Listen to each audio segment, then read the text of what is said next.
In case you're wondering, no, I do not get ChatGPT to write these scripts for me. As well, you know, I'm against AI. I'd rather get writer's block than have AI write stories for me. But anyways, it's getting late, but I still wanted to get this race review done, and well, I know that COTA's not in NASCAR Heat 5 as well. COTA didn't have a NASCAR race till 2021, so for those races that are not available in NASCAR Heat 5, I will be using a Road America placeholder. So if you ever wonder why the footage takes place in Road America instead of the track that's currently on, that's why. Hopefully, NASCAR 25 will come out, and all these problems will go away. Because I'm looking forward to getting that game. But anyways, greetings, NASCAR joyers, and welcome to day 1 of COTA week. And we start the Xfinity. And we start off with the Xfinity Series where, yep, you guessed it, Connor Zilisch is on the pole. Yeah, he's the guy that I want to win the race, by the way. Woohoo! Here we go. The race begins with Connor Zilisch leading, and Willie B and Ross, that's Ross Chastain, by the way, are also competing with him for the lead. Even with that taken into account, Connor Zilisch is still pretty dominant. And then Carson Hocevar crashes into a barrier and causes a caution. Carson Hocevar, could you please not get yourself involved in the caution for 5 minutes? Of course, it is deserved, as Jeb made him lose control. And yeah, they were playing rough when they were go-karting, by the way. Just if I bring that out. The caution ends, and Connor and Ross battle for the lead. Yeah, Ross finally got his wish to drive decent equipment in the Xfinity Series. Yeah, because prior to this, he ran JR Motorsports cars. Yeah, they're a smaller team, but they don't have as good equipment as JR Motorsports. And yeah, I appreciate the gesture of Ross Chastain helping out a smaller team, but JR Motorsports doesn't have very good equipment. I'm glad that Ross got the opportunity to drive for JR Motorsports. A few cars spin out and lose control in the final stretch, although no cautions thrown out. And of course, poor Sheldon Creed and Nick Sanchez end up inside it.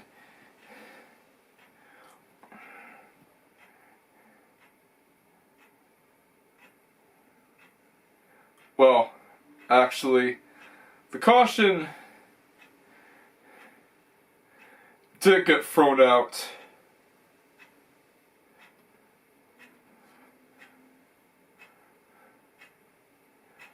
If I remember correctly, yeah, the caution actually did get thrown out as the incident was severe. So, yeah, I'm actually correcting myself here.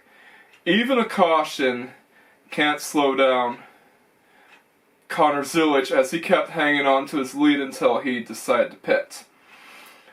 Although there's still one moment that, despite being, well, looking severe, no caution was thrown out. And it seems that Austin Hill lost his talent at road courses as Riley Herbst passes him for 7th. We see a few cars pitting in while Connor Zilisch makes up a huge lead gap. Something that I want to see Shane Van Gisbergen do in the Cup Series race. The caution came out with the number 35 Xfinity car not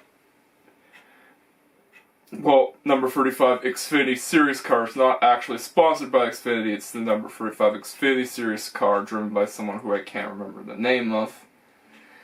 Not being able to move, as that seems to be a thing with NASCAR. Even if the frickin' car is not on the track. The stage ends under caution with Willie B winning. Yay! Almost everyone pits under the stage caution. William Byron, of course, wins the race off of pit road.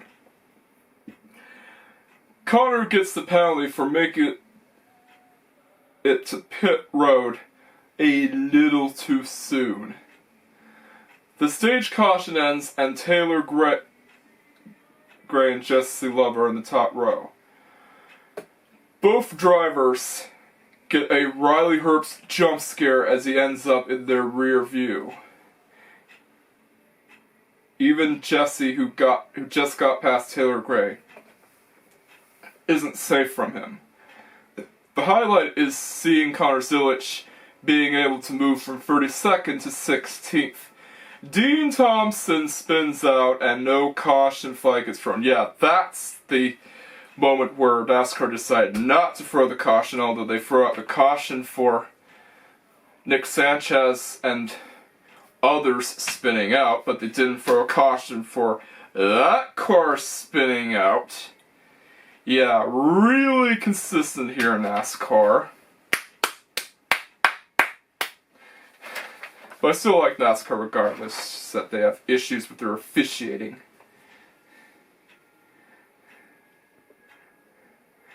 But the caution still gets thrown on lap 30, and it's for a safety issue of all things, yeah. So, let me get this straight. NASCAR doesn't throw a caution when Dean Thompson spins out, but they throw a caution to get a tire barrier fixed. Way to go above and beyond. But don't worry, I still enjoyed watching NASCAR races.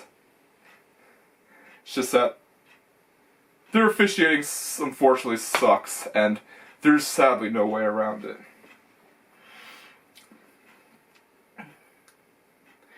The caution ends and Riley Herbst takes the lead as Jesse Love has issues trying to get ahead. Connor Zilisch continues to move up for the field, even with him trying to overshoot the first corner. Justin ends up damaging his car and is forced to pit in to make some repairs. Connor has had enough of Austin Hill's antics as he gets past him for 8th. And Willie B is, well, getting his ass handed to Sheldon Creed as he gets past the same Cup guy who won last year's race. Yeah, that does not look good for Willie B himself. Connor Zilisch decides to pit in under caution alongside Jesse Love and Ross takes the lead while battling Riley Herbst. Both drivers pit in and Ross gives up the lead to Harrison Burton. Harrison ends up winning stage number 2, and it's his first stage win on a road course. Yeah, he can now turn right as, well, he knows how to turn left in the Daytona race because he won that race. And now he can turn right. Well, every NASCAR driver and every race car driver knows how to turn right.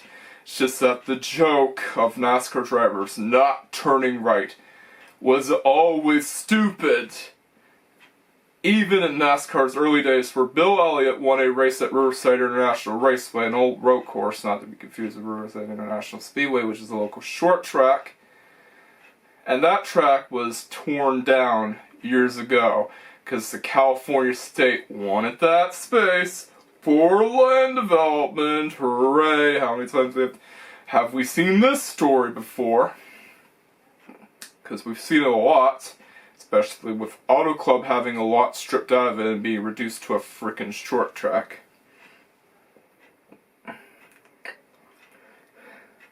Anyways, Harrison pits in along with several other drivers and gives up the lead. Ross wins the race off of pit road, although he might have gotten a penalty. After we get our next set of stops, the third and final stage begins with 20 to go. It's a short race, by the way. A lot shorter than most oval races. Connor makes a dive and Austin Hill ends up in the lead. Corey attempted to wreck out Connor Zilisch only for him to lose control. That's Corey Hine, by the way, because he's driving aggressive. He attempted to wreck up the driver that raced in the Miata Global Series. And Corey Hine has had little to no road course experience aside from trucks. Yeah, so you don't mess with Connor Zilisch. He is a proven road course driver who will basically be the favorite to win any road course driver because he's raced in the Miata Global Challenge, which produces close racing, by the way.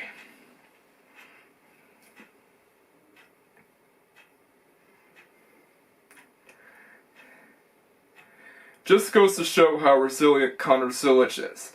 Austin Hill loses his lead to Carson Kvapil. That's the son of Travis Kvapil, by the way, and his tires are wearing out just as much as the Dallara SF19 from Gran Turismo 7 with racing softs. Yeah, if you haven't known that reference already, it's because the frickin' Dallara SF19 from Gran Turismo 7 got nerfed because of the physics engine being tweaked. And the super softs are ineffective at Fuji. And they can't even make it past lap 5. That's why I decided to use the SF23 instead of the SF19. Yeah, so Austin Hill's car has as bad of a tire wear as the Dallara SF19 from Gran Turismo 7 with racing softs.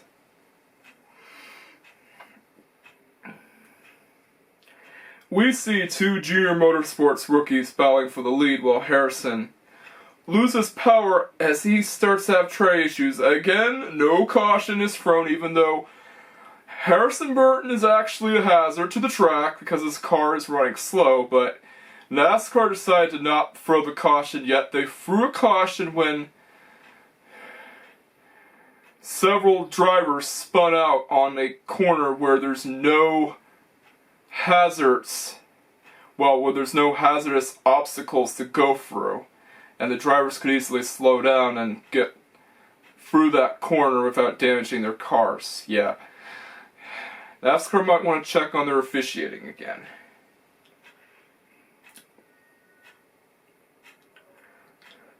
Connor takes the lead with just 9 to go.